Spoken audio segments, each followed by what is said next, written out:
to give all students a sense of pride in their heritage. Is that something we should be worried about? Yeah. I agree that history at one time left out the contributions of many groups. And if you look at the standards that we promulgated from the Department of Education, which I was integrally involved in, you will find many performance objectives that require all students to learn about the contributions of different groups. And you can go online at azed.gov and read the standards, and you'll see the performance objectives there that require that all students learn about the objectives of different groups. I am also in favor of students learning different viewpoints that will cause them to think critically. I'm passionately in favor of that. I've been a strong proponent, for example, of the Amber series of history books, which present in each volume different essays taking contrary views about the same issue. I think that's a great way to teach kids, and I'm all in favor of learning substantively all the things that have been mentioned on the other side. But what we don't do in the United States of America is divide students by race. That is what I contend is racist, to divide students by race, to say, you're African American, so you go in that class, you're Latino, so you go in that class, and teach them only about their own contribution. That's what's wrong. And it's not true that the curriculum just teaches pride and doesn't teach resentment of other groups. I pointed out they told people that white people are individualists and colored people are all group-oriented. That's right here in the curriculum. A totally racist generalization that does not recognize the fact that individuals are different from one individual to another.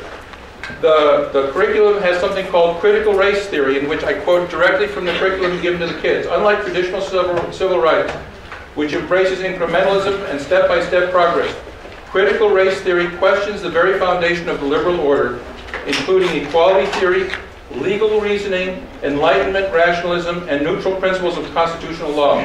I'd like to ask my two friends here to tell me what's wrong with legal reasoning, enlightenment, rationalism, and neutral principles of constitutional law. I'll rephrase that question. for Richard Martinez, why isn't it enough? If we have a curriculum that will, in fact, do a lot more than we used to do, teaching students of all ethnicities and races about individual groups' contributions, why isn't that enough? Why do we need a separate ethnic studies program itself? Let me answer that in two ways. Let's look at the public schools and what our legislature has done in Arizona. We have embarked, as no other state has, on charter schools. When we did desegregation, as Mr. Horne said he was interested in the principles of Brown versus Board of Education. If you remember Brown's about desegregating. And you remember the reaction to Brown across the country? It was violent, it was visceral, and even in Tucson, Arizona, in 1980, just as in Phoenix, which is a much more segregated city from its inception, than the way they did school district boundaries there, it reacted violently against integration. He's talking about something that in charter schools, if you look since the inception of charter schools to public schools, we have gone in this short span of time to the most segregated public schools the state has ever known. If you want to integrate the schools, Mr. Horne, then undo charter schools. Because when Harvard schools it's been legal white flight, and that's what it's been.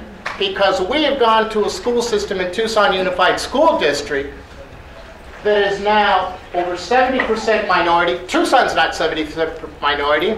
It's 63% Hispanic, and will soon be 70% Hispanic. We are more segregated today than we ever were before the Fisher Mendoza lawsuit.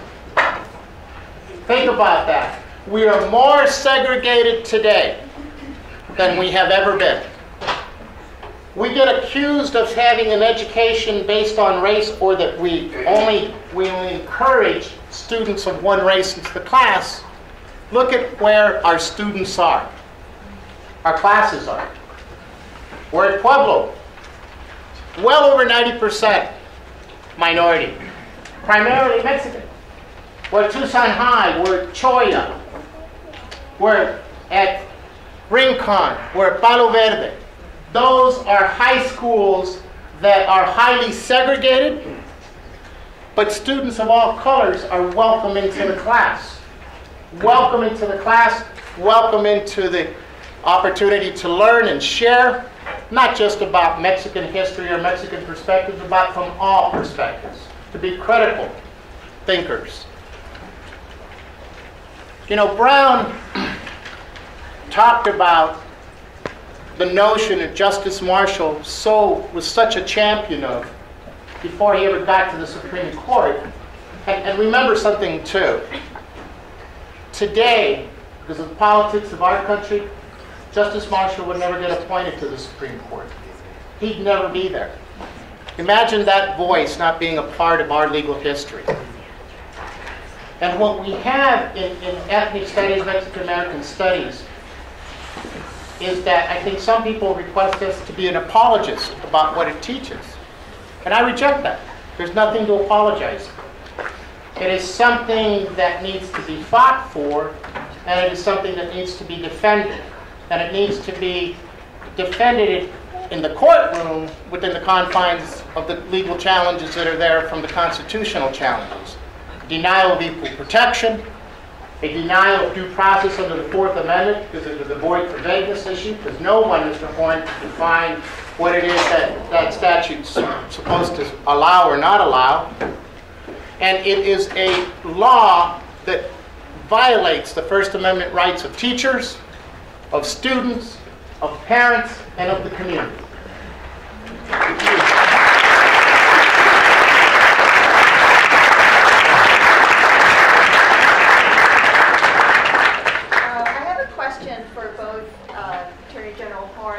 Martinez, and it is a suggestion that's been floating around in the last few weeks, and the question is a compromise, an acceptable compromise position, making American history the foundational course in a school like Tucson High, with ethnic studies classes being offered as an elective? Would that be something that you would find acceptable? In the findings that I issued, I focused on the fact that I believe it's unconstitutional to divide students by race. That's the key to me. So from my standpoint, minor adjustments in the curriculum don't solve the problem. Now, it's not my decision to make. John Huppenthal is the superintendent, and it'll be his decision to make. And our decisions, by the way, are not unilateral the way my friend here described them, as though one person makes all the decisions. It's subject to an appeal to an administrative hearing officer, and subject to process. It's not a one-person decision. But the fundamental issue to me is the issue of dividing students by race. I believe, I'll confess to this, I think there was an implied criticism. I believe in the colorblind society. I believe in the colorblind society, and I believe it is an integral part of our Constitution. Not the Constitution that was originally written that had references to slavery and so on, but the 14th Amendment, which tells us we cannot discriminate on the basis of race, religion, and so on. The 14th Amendment is a part of our Constitution, and the 14th Amendment tells us, as John Kennedy said, race plays no proper part in American life or law, and American public schools have no darn business dividing students by race. That's the fundamental issue. That's the issue that relates to the very first legal principle that we agreed to, which is that educational decisions based on race are unconstitutional. It is unconstitutional, in my opinion, to divide students by race in the American public schools in the 21st century.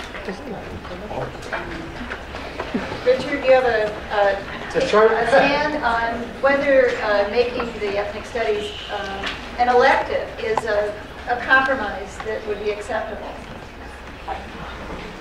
Taking Mexican American Studies and turning it into elective, I think, is a fatal blow. It ends the program. And it ends the program in many ways, and I also think it has a discriminatory impact with a discriminatory intent behind it. Why should those students who want to take Mexican American Studies not have that class count towards graduation with respect to their English credit? Why should it not count towards their history credit in their junior year? Why should it not count towards their government credit in their senior year? Why is it that if we are going to take, any student is going to take Mexican American Studies classes, they have to do it as something extra as opposed to being a graduation credit? That is treating students differently and treating the curriculum differently. And I believe that it is the same kind of message that creates a second-class status. A second-class status that is unacceptable and been rejected by women, that is rejected by people of color, and by anyone who's been relegated into that role. So no, I don't accept that. The notion that keeps coming back to that we divide by race. If we divide by race, it is only because students choose to continue to attend a public school that is segregated because it's the only school available to them. And then they make a choice to come into, on their own, or with their parents' involvement, into the Mexican American Studies class. We don't direct them.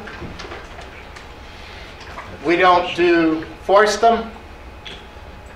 And that you get a higher percentage of students who are Latino in a Mexican American Studies history class or American history from the Mexican American perspective. I don't think that's surprisingly something phenomenal. Is that an act, a de jure act of discrimination, an intentional act of discrimination? Of course not.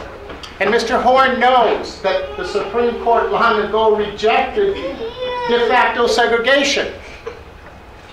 If we were into de facto segregation and correcting de facto segregation, we wouldn't have the housing patterns we have in this country.